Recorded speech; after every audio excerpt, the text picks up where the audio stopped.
What's goody? Welcome to another game theory video. I'm a big fan of game theory, as you all know.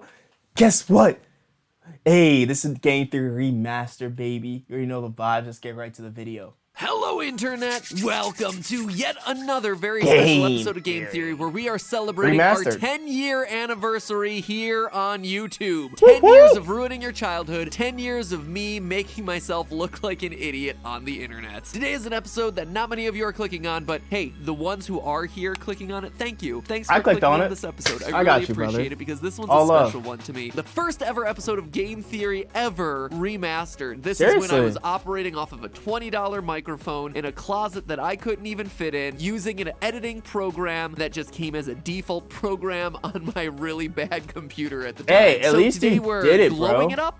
We're giving it the glow up treatment. That's the word. Consider this kind of a remastered edition mixed with a little light director's commentary, because oh boy, as I was rewriting this script, man, this is just full of cringe. These videos have transformed so much since the early days. Anyway, sit back, that's relax, just how and life enjoy be, the throwback bro. to an era of YouTube where a 5 to 7 minute long video was considered long. So I guess this is a nice break for the editors after last week. It's a shorter episode, but man, it better look good. So here we go, friends. Our remastered edition of Game Theory Episode 1 from 2011, Chrono Trigger Time Travel Truths. Wow, Let's get it, baby. My title was bad back then. Strap into your DeLorean and accelerate to 88 miles 10 per years, hour, because we're talking about time travel. Imagine doing something for 10 years. Yo, shout out Matt, dude. I've been doing YouTube for like a year now.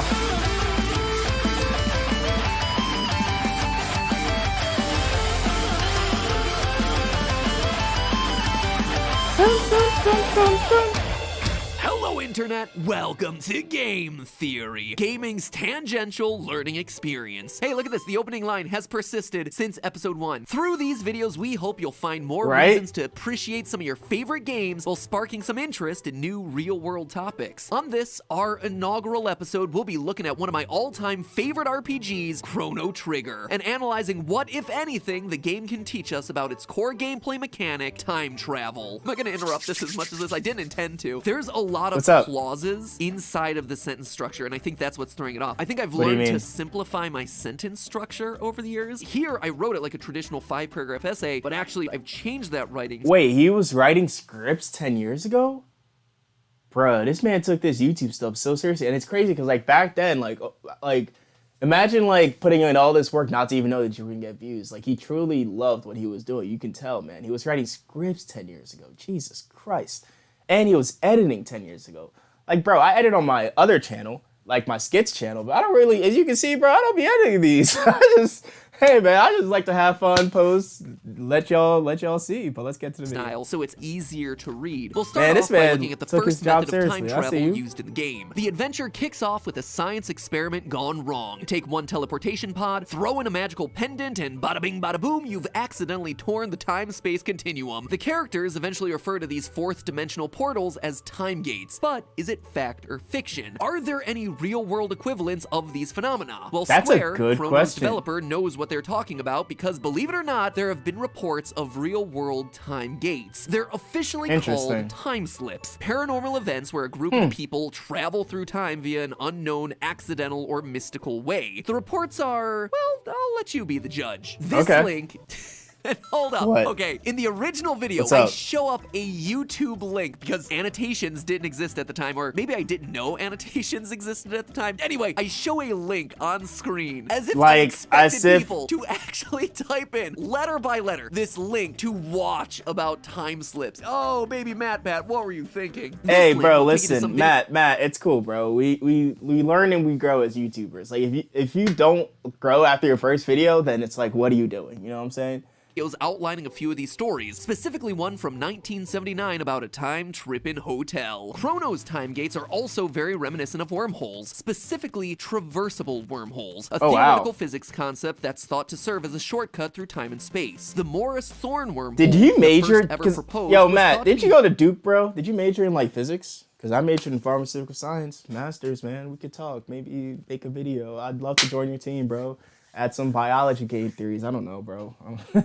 But held seems like you have open a by guy some already for that. spherical exotic matter, and surprisingly look very similar to the ones found in the game. Point Chrono. This is probably a good time to talk about this, but back in the earliest days of game theory, the thought of the show was that it was basically just going to be research papers with light connections back to the video. So that's game. why we he weren't wrote trying to prove anything. scripts. The theory element was actually something that I figured out along the way. Like, hey, we need a so what. There needs to be some conclusion to the educational story that I'm drawing you through. So the theories actually surprisingly came later. That covers one mode of transportation found in the game, but what about the time machine, the aptly named Epic? Well, to analyze this, we need to examine how it works, and to do that, let's look at its animation. When you set a course for another era, the Epic speeds up, presumably flies around the world because it disappears on one half of the screen only to reappear on the other side, and then vanishes into a flash of light. So how accurate is it? Once again, I'm happy to say that it's really not that far off from the truth. According to Einstein's theories of relativity, if we could achieve a speed approaching the speed of light, a dilation of time would occur, causing time to pass slower on the moving body relative to that on Earth, technically making it possible to travel into the future. So let's take it one step further. Does the Epic actually reach these enormous speeds? The whole animation takes 3 seconds, so figuring that the circumference of the Earth is around 24,900 miles, or 40,072 kilometers at the equator, you're traveling at speeds around 8,300 miles per second. That's 29,880,000 miles per hour. Who's moving like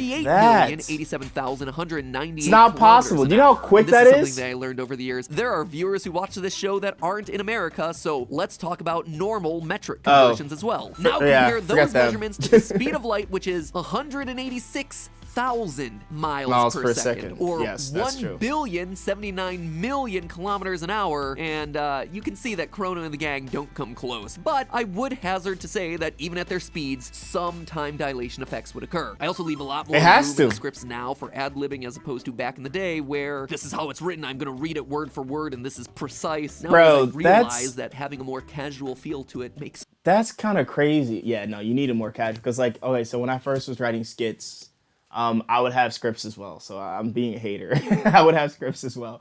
But like now what I do is like, I just like, you have to ad-lib because it's not you if you're not ad-libbing, you know what I'm saying?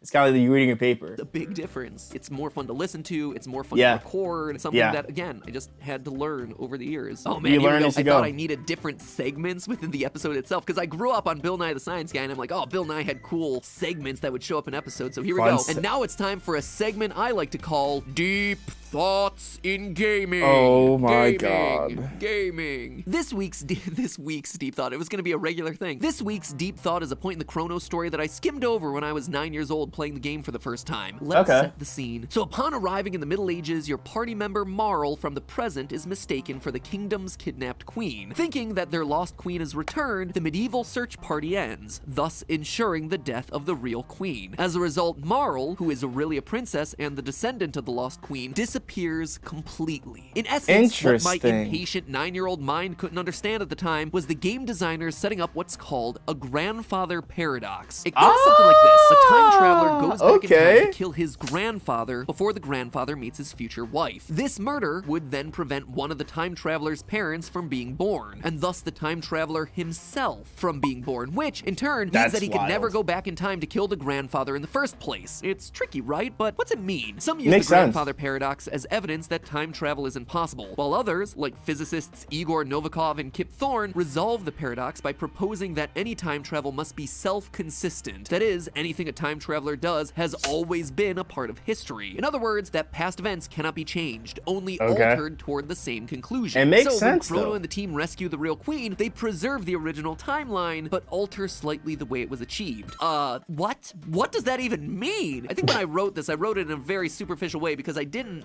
really understand it, and so I'm like, oh, if I use this in a very vague way, I'm gonna technically be right, but also not be wrong. I know what you mean, bro. There's, of course, a third option, the possibility of parallel universes. It's kind of like when you're like writing a project, but you're like, you don't really know what you're talking about, but you're like, I want to put a smart word so the guy thinks I know what I'm talking about. I know what you mean. I know what you mean.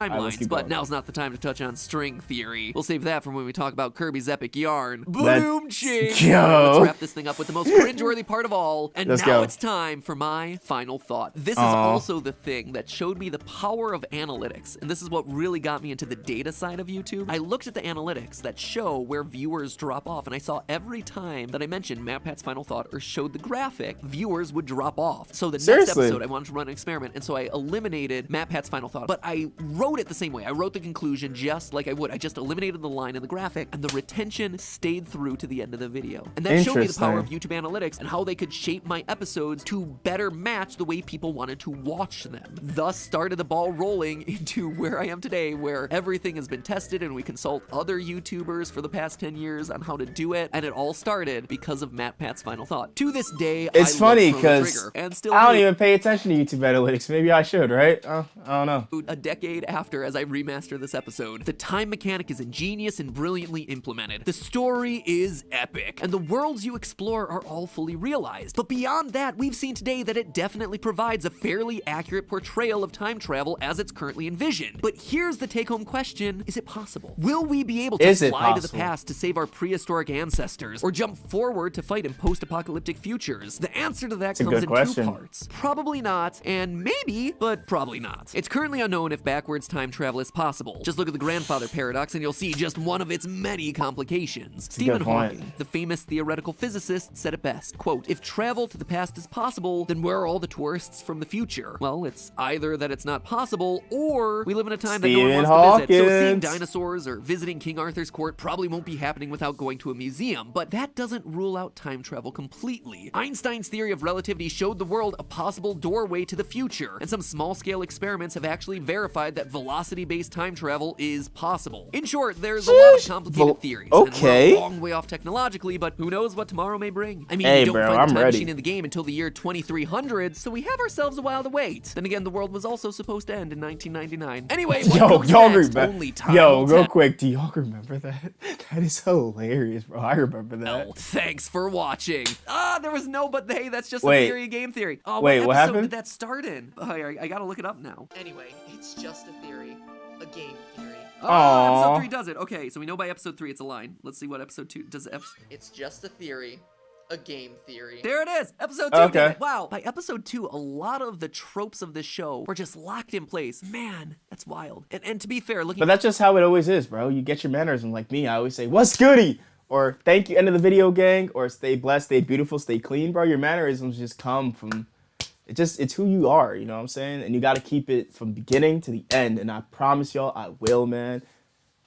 At these old episodes, like, I've grown a lot as a writer, as a producer, as a human, right? Like, I look back at these old episodes and they're very much of the time, right? Like, back then, this was the era of boob thumbnails, fart humor, immature humor. You know, sensibilities have changed a lot, and what is and isn't acceptable to say and make jokes about has changed a lot. And so I look at these old episodes and I'm like, oh, that's not in good taste. I've blackface? Grown as a human looking back. Racist Pokemon. On one hand, I'm proud of the show that we've made, but I'm also not proud of some of the ways it was presented at times. And I think it's fun looking at these early episodes. That's just life, though. You know, that was a snapshot of me when I was early 20s, you know, just kind of starting to explore what it means to be an adult, just starting to learn what it means to find your voice in a video format. Hey, bro, it's cool. You know, to create a show from scratch. He sounds so sad, like about to cry. I'm so proud of how the show has grown. I'm so proud of the team that we've been able to build, and I love all the people that I get to work with on a daily basis, whose creativity I get to highlight alongside mine at this point. Because they're beautiful editors. Effort. I think a lot of YouTube is a collaborative effort, certainly, whether people will admit it or not. But especially on this channel, like, there's no way that we'd be able to do these theories at the rate that we do these theories if it wasn't for just a bunch of people who love what they do, working tirelessly week in and week out. And you know, I'm so much happier with the stuff that we're putting out than when I was just doing this on my own. And I know that there are people out there who are like, oh, I miss the old days of game theory, and I get why, but I also think that we're just able to deliver something that is so much better, researched, so much better explained to you, so much more entertaining than what I could do on my own back then. Thank you for being a part of my growth. Thank you for giving me a platform with which to grow and learn and being with me every step of the way. Next week is a more typical game theory. We're taking a break from the anniversary stuff just to give you here's a game theory in the traditional sense. So in the meantime, guys, this first episode is the only one that doesn't have it, so it's time we corrected that injustice. But hey, that's just a theory. A game theory. Thanks for putting up with this. Hey, as always, guess what I'm about to say? Stay blessed, stay beautiful, and stay clean. I love you. And in the video gang, everyone. As always, your humble gracious host, Easy E, and don't forget the NWA. I'm signing off, baby. Peace.